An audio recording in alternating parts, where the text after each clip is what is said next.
Rome calling. Rome calling.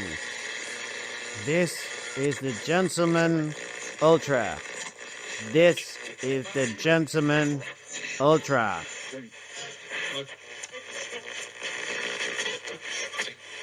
Welcome back to the Gentleman Ultras YouTube channel, and it is episode 2. And yes, we are continuing to do these podcasts. This is a bit of an interesting one, very much so, because I'm going to be talking about Genoa today with my good friend Chris here, because I'll talk about it a little bit more, but you have returned from what they call La Superba, Genoa itself, recently for quite the exciting trip, I believe. It took a few turns that we weren't expecting, but it was yeah, good fun. I'd say the blog's been well received already, so hopefully sitting here chatting about it, and we might be able to expand on a few things that we couldn't put in writing. I think that's the idea, definitely. If anyone hasn't seen, it's a great piece, and it's over on the Gentleman Ultra at the moment. It's a fantastic narrative about just what happens when you go and spend time with the Ultras or any time on the curve. I mean, we've shared some stories about the past, or whether it's been with Inter or others that we've had, and it always is a little bit different. And like you say, some of those experiences are a bit difficult because the Ultras have a rich history, an interesting tapestry. And I mean, if I just go to give a bit of background, I mean, I'll let you do most of this as well, because a lot of it was not just about going to see Genoa, which is an amazing city, to go and see the Stadio Luigi Ferraris, which is amazing also. But as well, it was to look at the history, which is obviously it's Italy's oldest club, the British or English influence to that as well. But if I just flip forward a little bit before you go back, because I know you did quite a bit with the history, but also as well, I think that the ultra culture is interesting with Genoa because there's episodes that spring to my mind. And, you know, when you go back, I mean, a lot of that history is built around some of it because of the British influence. Yeah. There's elements we won't go into too much detail here today, but in the mid-80s, before the sort of violence pact was signed, the incidences with Milan and the Barber Boys, I believe it was. And then more probably what people might recognise of a certain vintage is obviously the incident with Marco Rossi in 2012 when obviously the game was stopped by the Ultras when they weren't really protesting against Nico Perozzi. And Marco Rossi is told to get the players' shirts and give them to the Ultras. And they all do this apart from one, and it's Giuseppe Scully, because his father is part of the Calabrian mafia, and he says, he basically says, "No, he gets a pass. I win." And funnily enough, the Ultras end up embracing him and they carry on. But I mean, that's just a bit of a taste. We could dive really deeply into that. But as a here and now, for someone who's travelled extensively in Italy to someone else who's travelled extensively in Italy, what's it like? What is going to that stadium like? And before we go into the history, what was that experience like on the day? It was mad, really, because it doesn't look a lot from the outside, that stadium.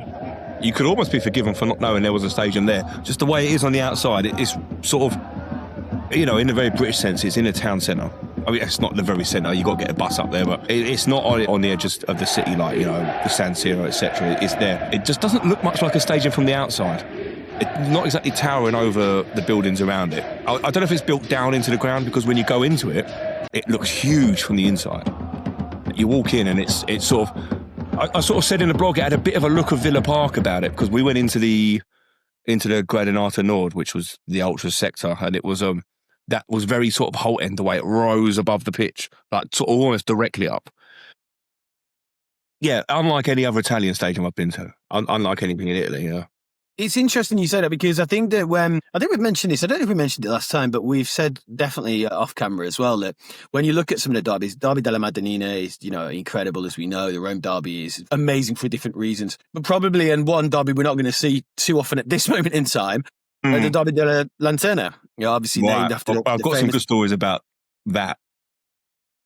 Oh, well, this is going to be good then, because... Yeah, we'll talk about the night out after the game, and I got to see a lot of videos from the lads of the derby last season, so yeah, we can go into that. It's supposed to be one of the most underrated derbies, yet when you see it, and if you just watch it on television, it just seems to be electric. And I think do you think that for all we like, because listen, I'm very critical of a lot of the English stadiums in a lot of ways. You know, it looks like they just, especially, not going to name teams here because I'll get blasted, but it looks like there are at least 20 stadiums in the UK that someone's been to IKEA, bought the stadium and just put it up in a flat pack mode.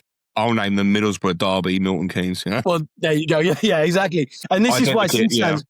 But as old as they are, sometimes when you look at like the Franchi, you look at obviously San Siro, we can talk about the Olimpico, Palermo, I know you're off too soon. All of these ones, I love the way they've renovated Bologna last time I was there. I was really impressed with it. And we like that sort of bit of diversity and character. But this is very much on the English model, like you say. But do you think that adds to it in some way? Or how does that transcend that we like it? We don't like that in the UK, but we like it in Italy all of a sudden.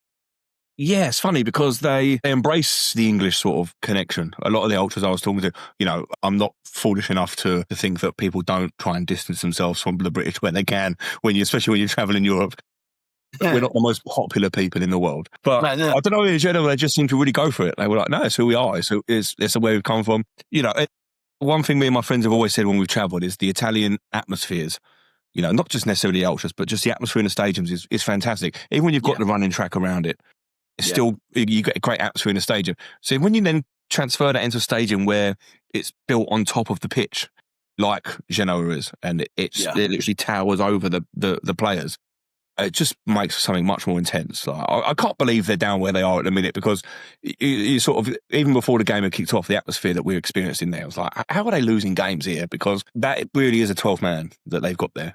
Do you think it's pressure because of that atmosphere? Do you think that pressure that's on them? Because obviously they've got that affiliation to being the oldest team. They've got the English link. They've got their own identity. They've got the perfect derby in a sense of the new boys in town looking at different elements to it, who've been arguably more successful in the last couple of decades. Do you think that there's too much expectation and that weight of expectation sort of resonates? No, because maybe outside of the match days, but my experience again of Italian football is that match days, there's sort of just a blind support for the team.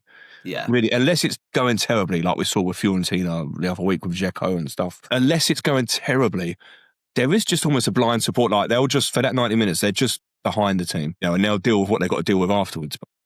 The reason I asked, because when you look at, and this goes to your conversations with the guys on the Curva, was because I always remember that's something that our listeners will probably relate to. We talk about Paul Gascoigne when he was at Lazio. You've got a support that probably won't fill the Curva Nord, of course, but not the rest of the stadium. And yet, even that immense support, which is very sort of similar in the sense of it's just blind support 100%.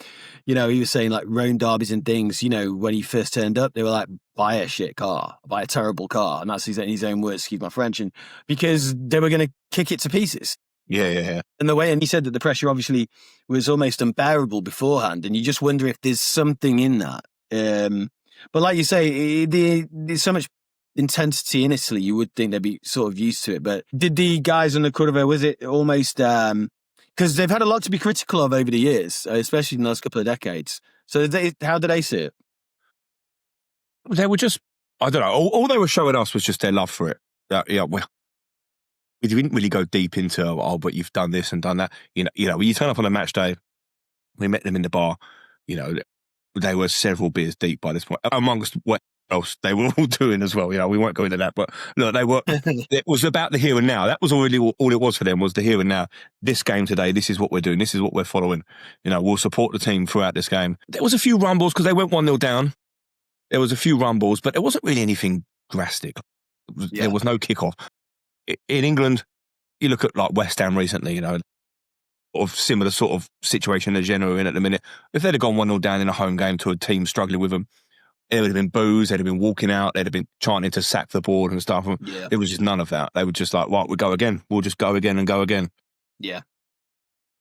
It was, I can't speak highly enough of that experience. It was superb. Nice. And Genoa is a city as well. I know you. Yeah, there's almost two Genoas. Bad parts, I believe. Yeah, there's almost two Genoas. There's the port area, which was all right. We were staying not far from there, so sort of coming through there late at night.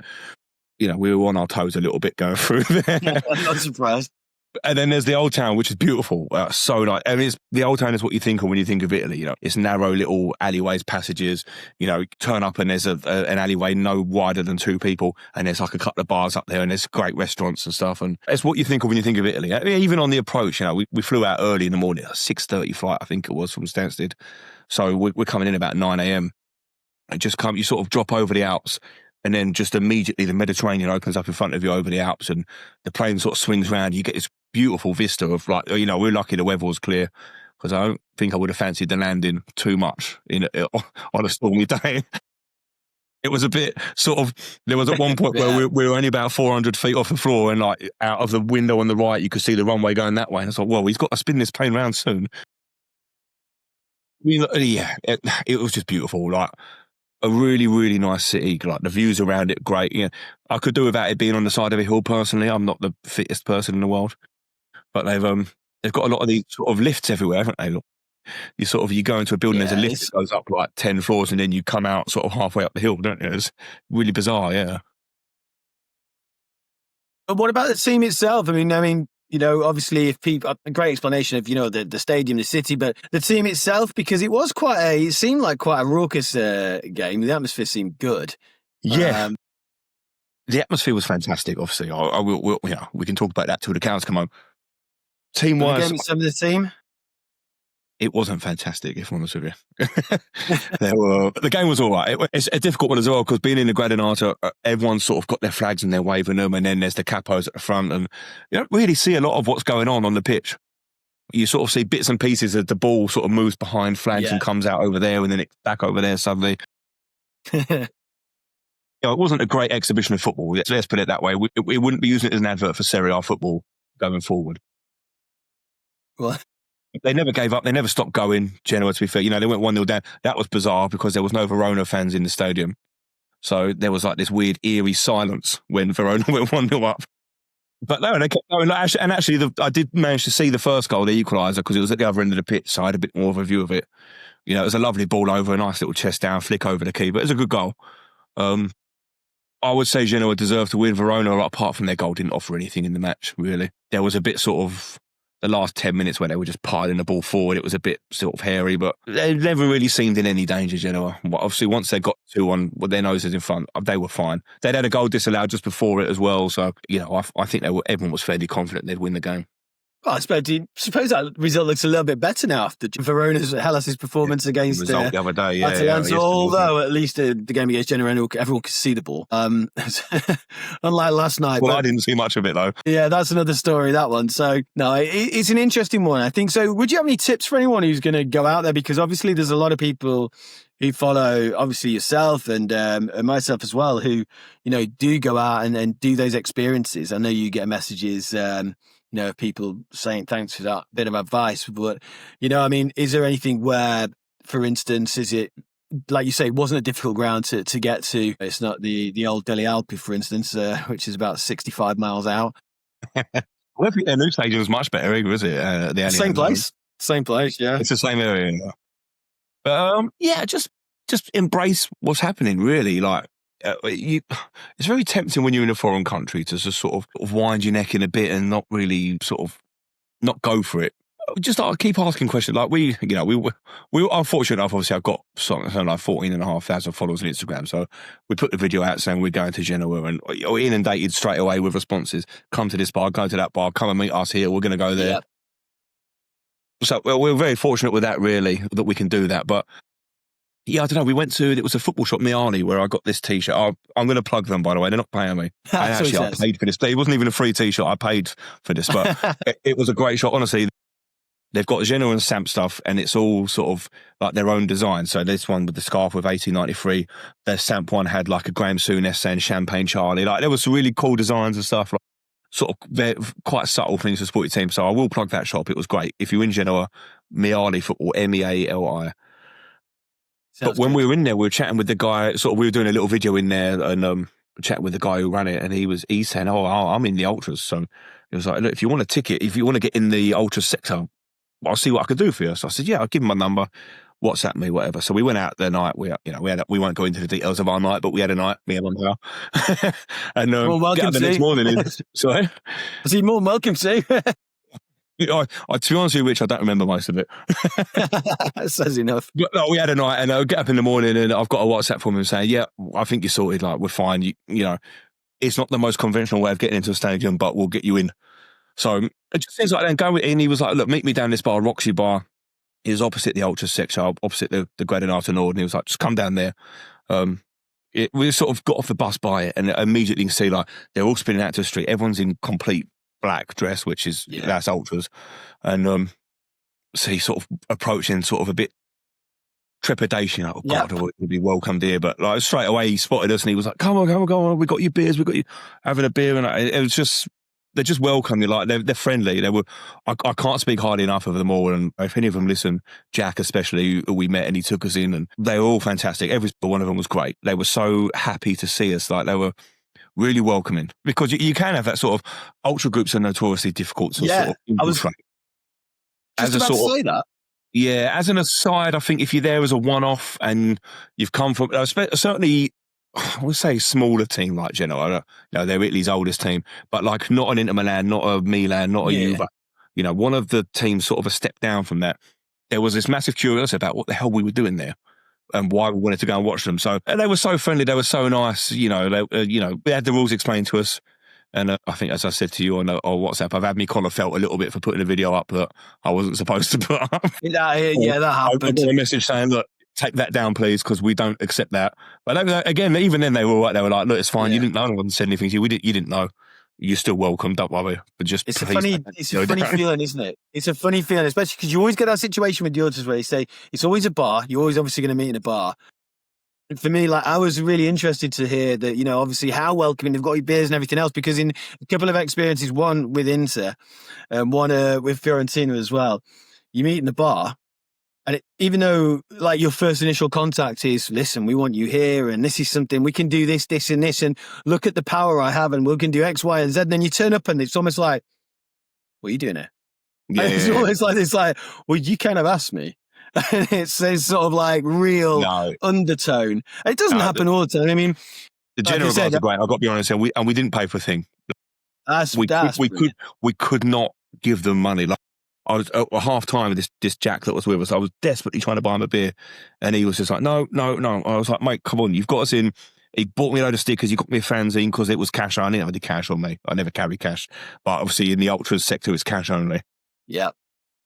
And he bought me all this stuff, and I was like, "Mate, let me get you a beer." And he was like, "No, you're not buying." No, he's like, "You're my guest. You are not paying for it." Yeah, no, they were fantastic. I can't speak highly enough of them. If anyone's going to Genoa that's listening to this, drop me a DM, because the guys have said, if anyone comes over there, look after you. They're superb.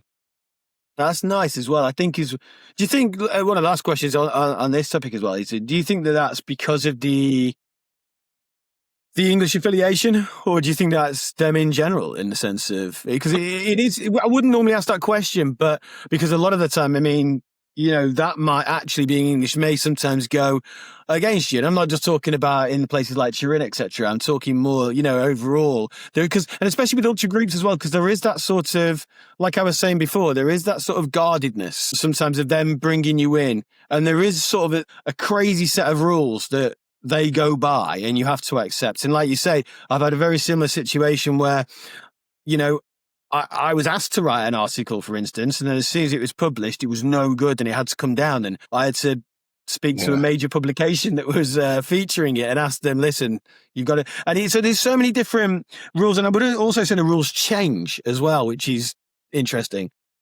I think they're very big organisations, and what's okay for one person is not okay for another. Yeah. And then so it might take a few days when they've all had a chance to chat, and then they'll be like, "Right, actually, no, this is not on now. You've got to get rid of that." So I think there's a bit of that in it. But look, listen, I'm happy to be led by them. It's as I said to the guy when he messaged me saying, "Take down the video."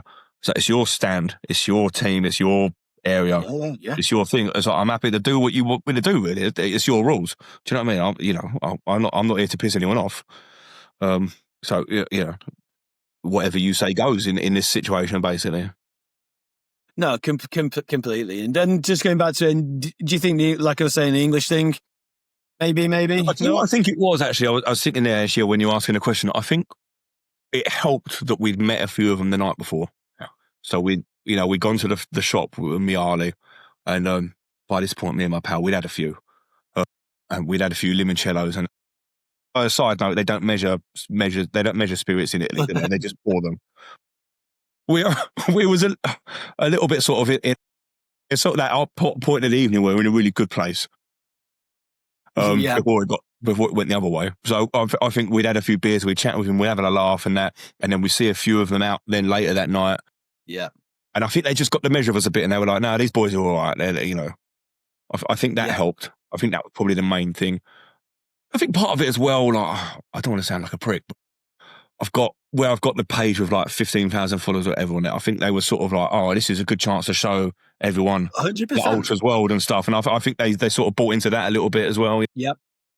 And that's good because you want to, to showcase it, because I think that a lot of we've spent years talking about this, about, the ultra culture is a lot of the time it's misunderstood completely. Yeah. I think it is because, like I said, I don't have the greatest experience with them sort of in terms of amount of times I've met with ultras, etc. But every time I've been with an ultra group, they've been fantastic. Don't get me wrong, I know that there's an underworld. I know there's another side to it. I'm not that naive, but it's not everyone. It's not every single ultra, is it? It's not. And it's like we were talking off air, and I've been lucky enough to meet certain people, especially, with Inter and stuff. And it's one of those situations where I was saying to you the other day, I was chatting to one of the mainstays back in, 2015, organizes a lot, literally everything on the Curva Nord. And he said, look, 6,000 people here, you're going to get some idiots. Yeah. And ironically, you're going on there and people think that it's all like we see on with English football hooliganism in the 80s. And there's this version of that. It's absolutely not. A lot of these guys, as I've said to you before, they're accountants, they're lawyers, they're teachers, they're salespeople, they're whatever, they're professionals. And they go on there to sort of release some tension. And you don't get to choreograph things like that at your own expense and do what they do. Well, not always at their own expense, but to do what they do by being an idiot. And it is really, a lot of it sometimes can be peacocking more than anything else. And there are groups of maybe some of the younger ones, which I mentioned before, sometimes who are on more the outskirts of that curva, who are trying to prove themselves. And a lot of the trouble sometimes can come from there. But like you, I've never had any horrendous experience from ultra groups I've been with. Yeah. But again, I'm not an idiot as well. So I'm very well aware that even if something pops in my head, don't say that, because you're going to upset someone. You're going to be getting turfed out the window. Exactly. So, excellent. Well, I'm going to draw this one to a conclusion. But obviously, we got, you've got the article up on the Gentleman Ultra. And that's going to be definitely, obviously, anyone going to Genoa worth a read. They can drop any of us, but mainly, obviously, yourself follow. And also, as well, a question. I know you're always good for that. If getting back, I always respond to every. It might take me a day or two, like if I'm doing something, but I'd always respond. Yeah, I always go definitely. back. And we're in Torino this weekend. So this weekend, this is a Sunday we're recording, but next Saturday I'm out to Torino for the game of Cremonese. So that's another one. That's a real flying visit. We're on the 7:30 a.m. from Stansted to Turin, and then we're on the 22:30 back that night. So that's going to be a quick one. I'm going to be absolutely dead Sunday, but I'm going to be honest. I mean, that's really sort of a fact-finding mission, because I want to do more time in Turin, ideally, because I'd like to go to Supergar. I'd like to go up and see that. I'd like to spend a bit more time in the city. So this is really just to sort of check the lay of the land, make sure we're all right, and it'll be a longer trip down on Turin. I won't go to the Allianz because Juve murder, but well, do you know something? The only time I've ever been to see Juve, and you'll get the drift of why. Inter, it was 2000, what was it, 6-7? So Inter, funnily enough, beat Torino at San Siro 3-0, and we lift the title after that. That was 5 hours on the curva. That was amazing. But I had to go to watch Juventus the day before because we were playing Mantova in Serie B. So the only time I've ever watched Juventus here in Serie B. So that had to be watched. So, watch me get a lot of abuse for that now. But probably shouldn't turn up in this one. They're going to...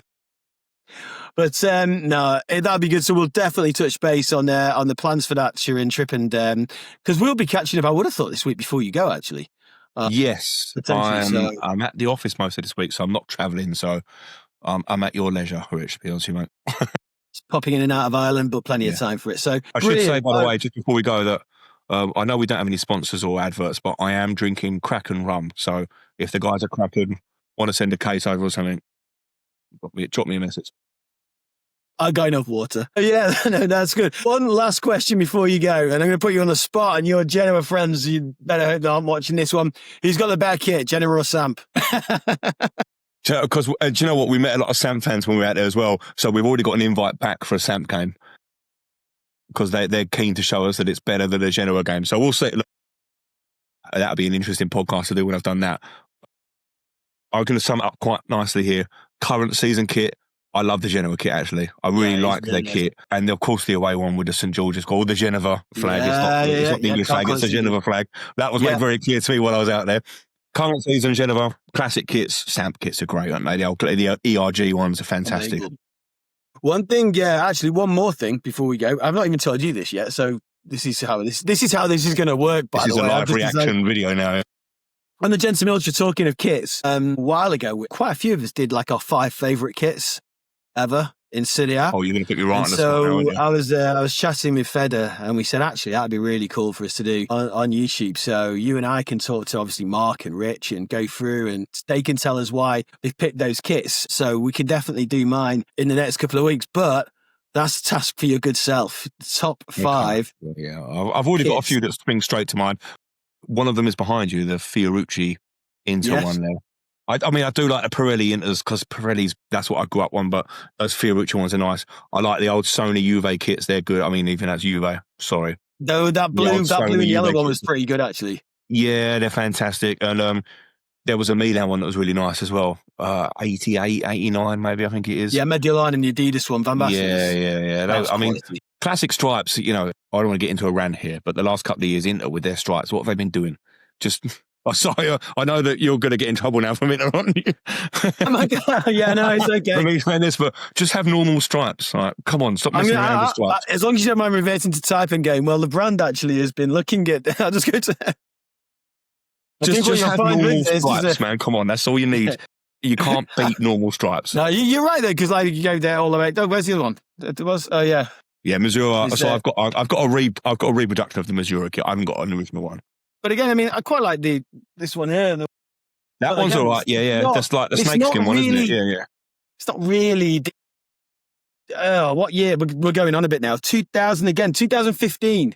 Yeah. They tried to almost redo it. It was Pirelli. No, it had the stripes. That was it. Print, yeah. That was later, wasn't it, the tyre print? Yeah. The tyre print was 2011, I think. Was it 2020? Well, they may have done... There's so many now, isn't there? Yeah. There was one after the one after the treble. That was a bit of a mix, wasn't it? But anyway, the whole point is that... We're on the right tangent here, aren't we? Yeah, 2015. So yeah, we're going to do one as well, a podcast on Interkits. Yeah. So yeah, we may as well do that as well. So yeah, brilliant. All right, well, I will let you go. Brilliant as always to catch up with you. And... we will touch base this week, and yeah, we'll try and get it a bit more regular date-wise, but at the moment, work in progress, and if anyone wants to... We've been all over the place, haven't we? Just drop us a follow, drop us the usual stuff. And if people want certain topics, people want advice. I mean, between us both, we've been to quite a few Italian grounds. People want to know, what it's like, even to the likes of, I don't know, Provicelli or Novara or Palermo's coming up for you as well. Yeah, and that's the other thing. If people want to give me advice, I've got Torino and Palermo coming up in the next month. Well, tell me where to go, what bars are good, what restaurants are good. Help me out. Yeah. So, yeah, exactly. So, right. So, from us, it's ciao for now. And till next time. Arrivederci.